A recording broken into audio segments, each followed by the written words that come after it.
Rendons grâce à Dieu qui a permis que nous nous retrouvions ici aujourd'hui à l'occasion donc de la célébration de la Journée internationale de la jeunesse en bonne santé. Je le dis très souvent parce que l'être humain oublie souvent Dieu lorsqu'il n'a pas de problème, lorsqu'il est dans le bonheur. Mais quand viennent les soucis, c'est là qu'on se rappelle de Dieu. Rendez grâce tous les jours pour le souffle de vie et pour la santé. Jeunesse. Jeunesse du Burkina, jeunesse d'Afrique. La jeunesse, cette phase de la vie où l'on a assez de force, assez d'énergie, comme le paraphrasait donc le slammer qui vient de passer. La jeunesse, c'est l'époque où on n'a pas assez de temps. Nous devons profiter du temps qui nous est donné, utiliser l'énergie nécessaire pour atteindre nos objectifs, pour changer le monde, changer notre monde, changer le monde des autres, positivement.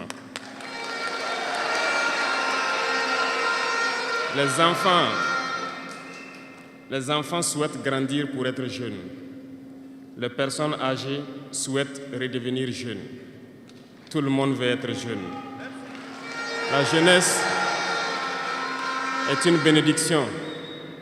Alors profitez de la jeunesse pour faire œuvre utile. Voilà pourquoi quand je vois dans le thème choisi, les deux premiers mots nous interpellent. Intégration, sécurité. L'Afrique fait face à de nombreux défis. Et on doit se poser des questions. La jeunesse est-elle un atout ou un handicap pour le développement des nations? La réponse est simple et sans équivoque. Et vous la savez. Les pays développés ont pour la plupart une population vieillissante. Et actuellement, beaucoup de pays ont lancé des programmes pour rajeunir leur population. L'Afrique a cette chance d'avoir une population très jeune. Mais pourquoi l'Afrique n'est-elle pas développée? Nous devrions donc nous pencher sur la question de comprendre pourquoi l'Afrique a une population jeune et qu'elle n'est pas développée. Et que les pays qui se disent développés cherchent donc à rajeunir leur population. Il faut que nous arrivions donc à transformer notre jeunesse en un véritable atout et un moteur de développement pour notre continent. Et pour ce faire, nous avons besoin d'intégration, nous avons besoin de sécurité, de développement, nous avons besoin de nous unir. Certes, vous entendrez parler de l'Union africaine. Oui, elle existe.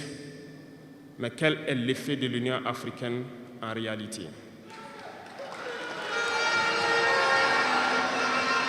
Nous ne pourrons pas parler d'intégration dans le thème et de ne pas parler de l'Union africaine. Parce que c'est cette organisation qui devrait nous unir, créer l'intégration réelle. Mais nous sommes au regret de voir ces guerres qui persistent sur le continent africain, qui tuent des millions de jeunes, et que cette organisation, qui est à la tête d'États pourvus d'armées, n'arrive pas à s'organiser pour soutenir certains pays. L'union n'est pas juste un mot. L'union, c'est un symbole. Et nous, jeunes, devrions apprendre leçon de cette situation pour nous unir, pour faire de l'intégration une réalité. J'ai été désagréablement surpris lorsque l'Éthiopie, qui abrite donc le siège de l'Union africaine, vivait un conflit. Et quand j'ai vu le Premier ministre se mettre en treillis et annoncer fermer l'université à Addis Abeba pour faire face à la menace, je n'ai pas vu l'action de l'Union africaine pour protéger ses sièges. Les États occidentaux, pour la plupart, voyaient Addis Abeba tomber, ont plié bagages et partir. L'Éthiopie s'est battue, a trouvé une solution interne et vit plus ou moins en paix aujourd'hui. Les enfants du Congo meurent depuis des années. Plusieurs autres conflits, tels au Soudan, existent sur le continent. Nous aurions aimé voir l'Union africaine générer les forces et toutes les stratégies nécessaires pour soutenir ces États pour qu'ils puissent retrouver la paix. Nous ne viendrons même pas parler de nous ici au Sahel. Depuis près de 10 ans, le Sahel est le théâtre du terrorisme international. Mais nous ne voyons aucun soutien de ces organisations pour trouver une solution à ce problème.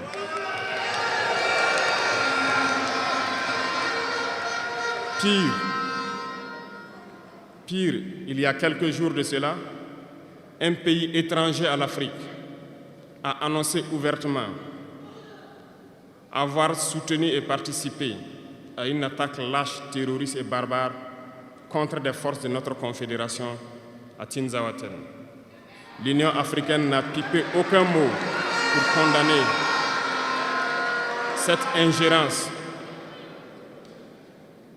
L'Union africaine n'a pipé aucun mot pour condamner cette ingérence d'un État extérieur à l'Afrique dans les affaires internes de nos États.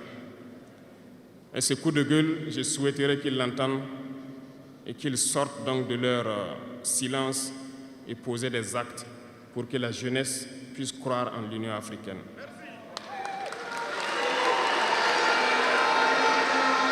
Il nous faut nous unir. Il nous faut nous unir et la seule manière de s'unir, c'est de se parler, de se comprendre et de pouvoir donc asseoir les bases de cette unité-là. Et jeunes, laissez-moi vous dire que pour s'unir, il y a 3 mots, 3 grands vices qu'il faut bannir de nos comportements et de notre vie. Je parle de la lâcheté, la traîtrise et l'incompétence. Il faut bannir ces 3 mots de notre mode de vie. Et je m'en vais vous expliquer pourquoi. La lâcheté recouvre beaucoup de vices. Un lâche a toujours peur. Et lorsqu'on a peur, on devient un esclave. On se plie, on lèche les bottes.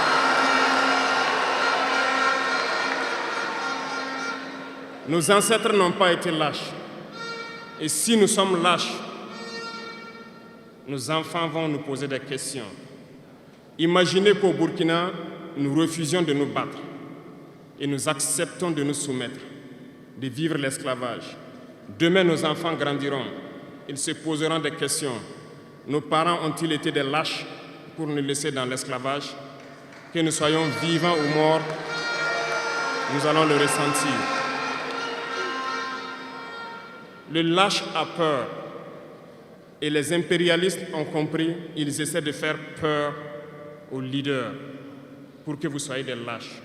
Parce que quand vous êtes un lâche, tous les autres vices peuvent naître. On fait tout pour que nous ayons peur. Ils viennent dans nos palais, ils nous menacent directement ou des menaces voilées.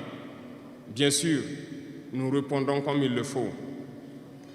Ils essaient de nous faire comprendre. Ils prennent chaque fois des exemples. Ils nous diront, vous savez, Thomas Sankara a essayé de faire comme ça, mais il est où? Il est mort. Le président haïtien, il a essayé de faire comme ça, il est où? Il est mort. Kadhafi a essayé comme ça, il est où? Il est mort. Voilà des propos qu'on nous tient de manière voilée pour nous faire peur. Et pire, nous voyons aussi souvent certains jeunes essayer d'emboîter le pas d'une autre manière.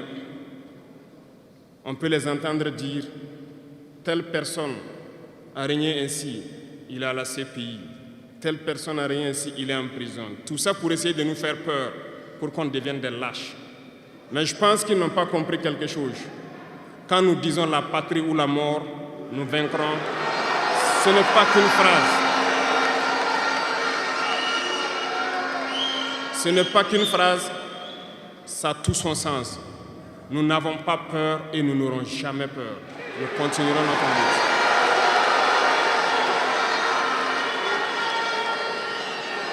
Ils ont fait peur sûrement à beaucoup de chefs d'État africains.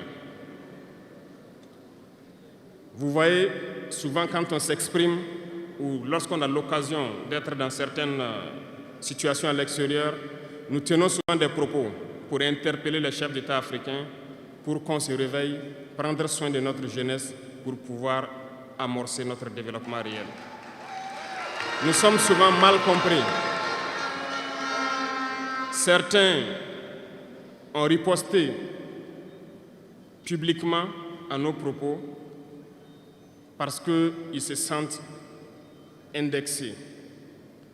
Mais je peux vous assurer, jeunesse, que lorsque nous nous retrouvons dans les couloirs, ces mêmes chefs d'État nous disent « Vous êtes sur la bonne voie, c'est ce qu'il faut faire pour que l'Afrique puisse s'en sortir. » Alors, nous leur posons des questions à savoir pourquoi vous ne faites pas comme nous, pourquoi vous ne nous accompagnez pas. Certains nous disent qu'ils ont les mains liées, certains nous disent qu'ils ne peuvent pas. Chers aînés, chefs d'État africains, du haut de cette tribune, donc, je souhaiterais dire que les peuples africains sont les peuples les plus pacifiques. Lorsque vous reconnaissez un tort, il faut le dire au peuple.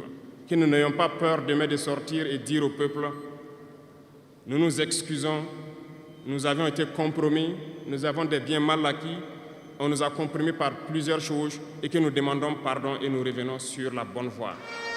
Et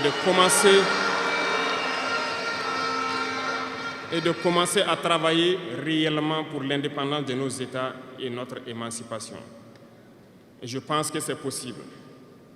Si nous restons dans cette posture de peur, nous serons lâches et l'histoire nous jugera. Nos enfants poseront des questions, nos petits-enfants poseront des questions. Nous sommes en train d'écrire l'histoire, il n'y a pas de place pour la lâcheté. Si nos ancêtres avaient été lâches, nous ne serions pas là.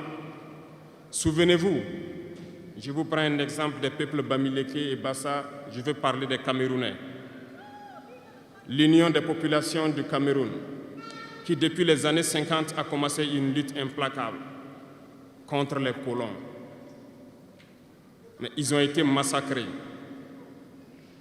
Les armées coloniales françaises en son temps ont déversé des bataillons d'infanterie, des chars, des hélicoptères, ont anéanti des villages entiers. Les tortures les plus inhumaines ont eu lieu en cette période. Vous pourrez faire des recherches sur ce qu'ils appelaient la balançoire ou le bac à ciment. Des centaines de milliers de populations ont été décimées ainsi en Afrique parce qu'ils ont osé demander aux colons de quitter leur terre. Ça a abouti à une guerre civile qui a duré plusieurs années. C'est pour dire que des gens ont osé, ont affronté à main nue les impérialistes pour que nous soyons là. Il n'y a pas de raison que nous ne puissions pas affronter les impérialistes pour que nos générations à venir puissent vivre. Il y a beaucoup d'exemples à travers l'Afrique d'hommes courageux qui ont refusé d'être lâches, qui ont combattu, qui ont fait face. Eh bien, soyons dignes de ces gens. Nous sommes leurs descendants et soyons dignes d'eux. Un lâche ne peut pas être digne. Ne soyons pas lâches, jeunesse africaine. Parce qu'un lâche est toujours un traître. Et ça va de pair. Ils essaieront de nous faire peur pour que nous soyons lâches. Et si nous sommes lâches, nous allons trahir. Il faut bannir la traîtrise de nos habitudes. Des Africains ont été traîtres pour que la traite négrière réussisse en Afrique. C'est parce que des Africains ont été traîtres que la colonisation a pu tenir en Afrique. Interrogeons l'histoire, nous le verrons. Lumumba, Patrice Lumumba a été trahi. parce qu'il a osé tenir tête. Et ces mêmes télévisions belges sont venues au Congo pour quelques billets tendus à des individus au Congo, pour une interview, pour contenter leur population. Et vous avez pu suivre ça. Lumumba nous dérangeait, il est mort, on est content. C'est de la traîtrise. Beaucoup d'autres héros sont tombés pour que nous soyons là aujourd'hui. Et c'est une technique de l'impérialisme, de faire peur aux autres en menant des actions pour réellement créer la terreur. Ça n'a pas commencé aujourd'hui. Je vous prendrai l'exemple d'un guerrier qui s'est battu, Victor Biakaboda. Lisez, vous comprendrez. Il est issu d'une famille de chefs, pas de la chefferie donnée par le colon. Il était un enfant digne. Il a fait ses études au Sénégal, je crois. Il est venu médecin en Guinée et lorsque le RDA a été créé, il a rejoint la Côte d'Ivoire pour mener le combat contre les impérialistes, contre les envahisseurs, contre le colon. Il a essayé d'organiser la société ivoirienne. Partout, les gens ont commencé à porter la voix. Il y avait en son temps un général Péchou qui a fait massacrer les populations ivoiriennes pour que jamais cet esprit de liberté ne puisse germer. Il a continué son combat aux côtés de Félix Houphouët-Boigny. Ils ont lutté, mais le plus virulent était Victor Biakaboda. Il représentait une menace pour les impérialistes. Qu'ont-ils fait? En plus de massacrer les populations qui manifestaient, un soir, ils l'ont tué de manière atroce à côté de Boisflé. Quelques heures après, lorsque les populations de Dimbokro ont entendu l'assassinat, ils ont marché, ils ont manifesté, ils ont été massacrés par l'armée coloniale. L'histoire est têtue, les faits sont là. Après sa mort, qui a fait peur à Félix Houphouët-Boigny, ils l'ont appelé et ils l'ont dit: si vous continuez la lutte, vous connaîtrez le même sort. Il a eu peur et il s'est rallié à l'impérialisme. Il a été nommé ministre en France et plus tard il est venu prendre les rênes de la Côte d'Ivoire. Et ils l'ont utilisé pour éliminer beaucoup d'autres personnes qui osaient lever la voix. Et je pense que Thomas Sankara est un bel exemple.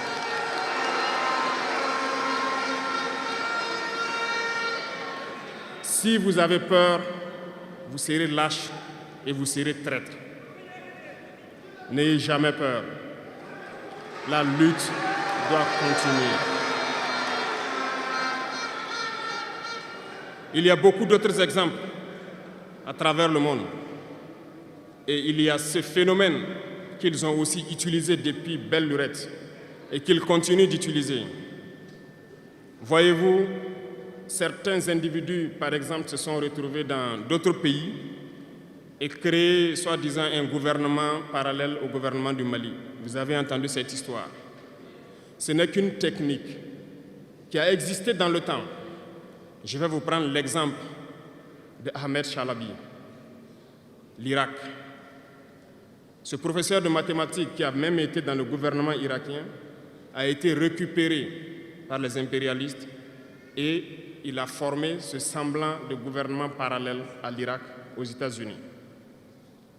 Et on l'a utilisé pour être donc le mouton de sacrifice. Parce que c'est à lui qu'on a dit de prononcer publiquement que Saddam Hussein développait des armes de destruction massive. Et il l'a fait. Ils l'ont utilisé. Et cet alibi a été utilisé pour tuer des millions d'enfants en Irak et détruire l'Irak. Et vous savez quel a été le sort de Chalabi? Un soir, après une interview, dans l'interview, il disait même qu'il sait que la CIA est sur son dos.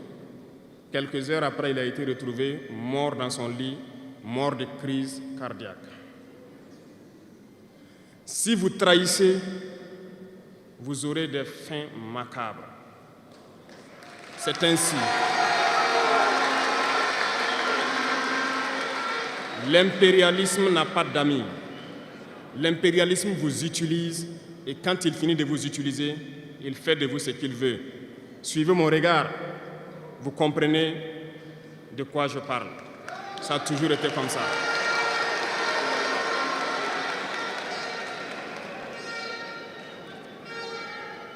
Le troisième vice que je vous invite à vous départir, c'est l'incompétence. Ah, je reviens encore au mot du slameur qui a marché sur ma langue. L'incompétence, vous comprendrez de quoi il s'agit. L'incompétence est un phénomène très dangereux qu'ils ont utilisé pour détruire la société africaine. Dans nos administrations, il y a beaucoup d'incompétence. Reconnaissons-le. Les incompétents ont beaucoup de place à côté de l'impérialisme. Parce que les incompétents peuvent plomber le développement d'un pays. Les incompétents peuvent vous amener à douter de vous. Les incompétents aiment la facilité. Les incompétents aiment tout pour eux seuls. Les incompétents n'aiment pas ceux qui sont compétents. Ils n'aiment pas ceux qui innovent, ceux qui cherchent. Les incompétents sont dangereux. Lorsque vous êtes éclairé, l'incompétent ne vous aime pas. Lorsque vous voulez innover, l'incompétent ne vous aime pas. L'incompétent sait reconnaître celui qui est compétent et il va le combattre jusqu'à son dernier souffle parce qu'il a peur de celui qui est compétent. Cherchez la connaissance et travaillez dur pour être compétent. Bannissez l'incompétence. Parce que, à travers les distractions qu'on veut nous faire adopter, on devient incompétent. Je vous prends un exemple. Les réseaux sociaux sont les lieux de publication des informations aujourd'hui. Les gens s'informent à travers Internet et beaucoup de choses. Un jeune qui publie sur les réseaux sociaux un article sur sa ferme ou un projet agricole ou un projet scientifique, je suis jeune, je connais les termes. Il n'aura pas peut-être 1000 vues. Mais un jeune qui publie sur des futilités, ce que moi j'appelle du n'importe quoi, il a des millions de vues.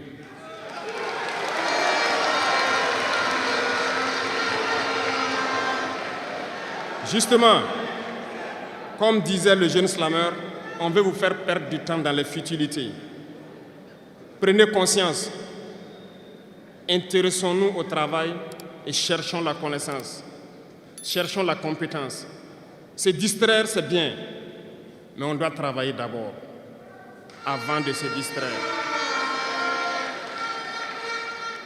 Cherchez la connaissance, sinon vous perdrez du temps à ne rien faire. Et la jeunesse, c'est l'époque, c'est la période où il faut exploiter son temps à bon escient. Les impérialistes le savent. Voilà pourquoi ils vont multiplier tout ce qui est événement de distraction. Ils vont multiplier tout ce qui est événement qui peut vous détourner du travail pour que vous soyez des incompétents. Et en ce moment, quand vous êtes endormis, on choisit les incompétents pour diriger tout ce qui est structure importante. Et vous n'avez le choix que de vous plier. Ne soyons pas incompétents, cherchons la connaissance. Les incompétents se cachent souvent derrière des mots. Ils emploient les termes de démocratie, de liberté, sans se rendre compte de quoi il s'agit. Camarades, la démocratie est un état d'esprit, autant que la jeunesse est un état d'esprit. C'est soi-disant démocrate, mais regardez le monde. Comment est-ce qu'on peut vouloir imposer la démocratie en tuant des millions de personnes? C'est de la dictature, ça, ce n'est pas de la démocratie. Ça ne s'impose pas. Ceux-là qui se disent démocrates, mais regardez, nous avons vu des scènes où on a empêché des gens de rentrer dans des assemblées. On a vu des scènes où des forces ont débarqué dans des assemblées pour obliger les députés à prendre des textes. On a vu des scènes plus terribles que ça, où les gens tuent leurs manifestants, mais eux, ils s'appellent démocrates et nous, on nous appelle donc des putschistes.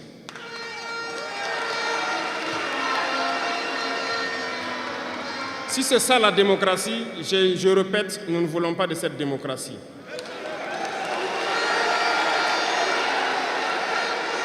Et quand vous voyez souvent les incompétents, ils ne cherchent pas à savoir quelle est la signification du mot démocratie en réalité.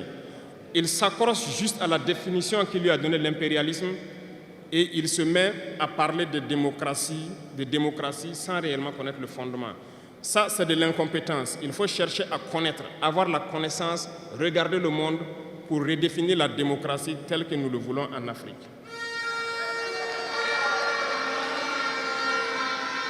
Les incompétents se cachent derrière les libertés.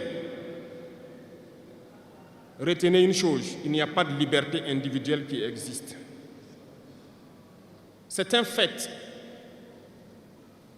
Vous pensez vraiment que chacun est libre? La liberté est collective. Tant que nous vivons dans une société avec des règles, la liberté est collective. Parce que si vous ne respectez pas les règles, vous ne pouvez pas vivre dans la société. Si vous êtes libre de parler comme vous voulez, l'autre aussi est libre de vous répondre comme il veut. Ça sera du désordre. Si vous êtes libre de rouler dans la rue et de passer le feu au rouge comme vous voulez, l'autre est libre de passer aussi et de vous cogner. Vous comprenez que si la liberté individuelle prend le dessus, nous sommes dans une société de désordre. Voilà pourquoi il y a des règles dans la société. Et les règles, tout le monde doit les respecter. Et là, on parle de liberté collective. Donc, certains se donnent le droit de parler de leur liberté individuelle à eux, mais ne tenant pas compte des autres. Je pense que ça fait partie aussi de l'incompétence, parce qu'ils ne cherchent pas à comprendre, ils s'arrogent les droits que peut-être les États les ont donnés pour sévir, pour faire tout pour eux, en négligeant les libertés des autres. Non, la liberté est collective. Avant de poser un acte, on pense à la liberté d'autrui. Et nous ne devons pas transcender la liberté des autres. Donc ça fait qu'on doit avoir de la réserve. Et une fois qu'on a de la réserve, la liberté individuelle n'existe pas. La liberté est collective. Et nous devons avoir cette culture de liberté collective. Cherchons donc la connaissance, lisons, interrogeons l'histoire. Ne lisez pas l'histoire qu'eux, ils ont écrite en leur faveur. Cherchez la connaissance à travers plusieurs sources et vous comprendrez dans l'histoire qui s'est battu pour l'Afrique, comment nous devons nous battre pour continuer cette lutte de nos dévanciers. Et je ne terminerai pas mes propos sans faire un coup de gueule encore au volet de la communication. Parce que, comme je le dis, c'est l'arme fatale de l'impérialisme. Et vous, jeunes, vous devez tout faire pour savoir distinguer le vrai du faux. Nous continuerons à démonter les mensonges des médias impérialistes qui essaient de toujours créer des soucis en Afrique. Parce que ces médias, par leur bouche, ils peuvent vous rendre un roi demain. Par leur bouche, ils peuvent vous faire quitter de votre position de roi et vous rendre un piètre esclave demain. Faites attention. Je suivais une émission, malheureusement, il n'y a pas longtemps, burkinabé, où un jeune journaliste a sorti une phrase qui m'a laissé un peu perplexe. Il parlait de la Corée du Nord. Et le journaliste a dit, mais il meurt de faim en Corée du Nord. A-t-il pris le soin d'aller en Corée du Nord enquêter pour voir vraiment s'il meurt de faim? L'idée que les médias impérialistes ont vendu de la Corée du Nord est plus développée que beaucoup de pays européens. Et parce que ces médias nous disent la Corée du Nord c'est la dictature, les gens meurent de faim, ils sont pauvres, ils n'ont rien, on prend ça ainsi. Mais la Corée du Nord est une puissance nucléaire, comment est-ce qu'ils ont fait?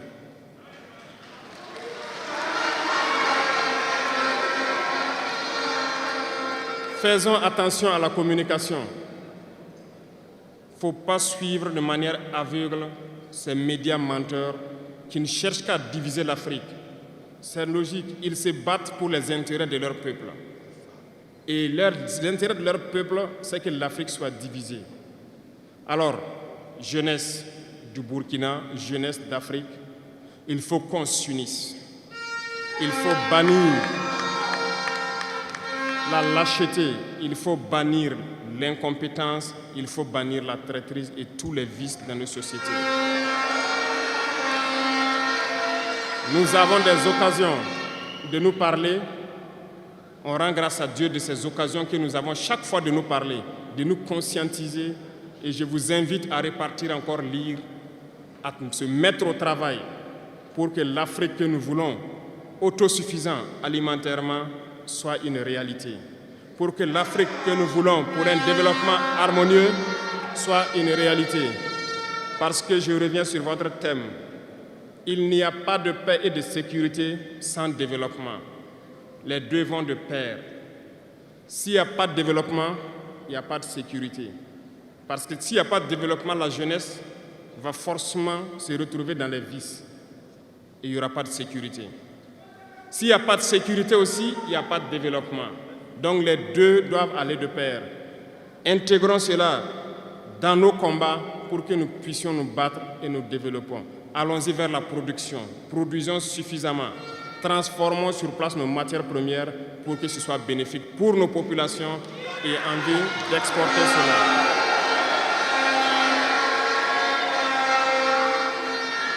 Je vous souhaite de très bonnes journées de réflexion sur le thème choisi, également sur le rôle essentiel de la jeunesse dans ce combat. Bonne chance à tous. Que Dieu fasse en sorte que tous ceux qui ont fait le déplacement retournent en bonne santé chez eux et que nous puissions nous retrouver quand nous le souhaitons par la grâce de Dieu. La patrie ou la mort,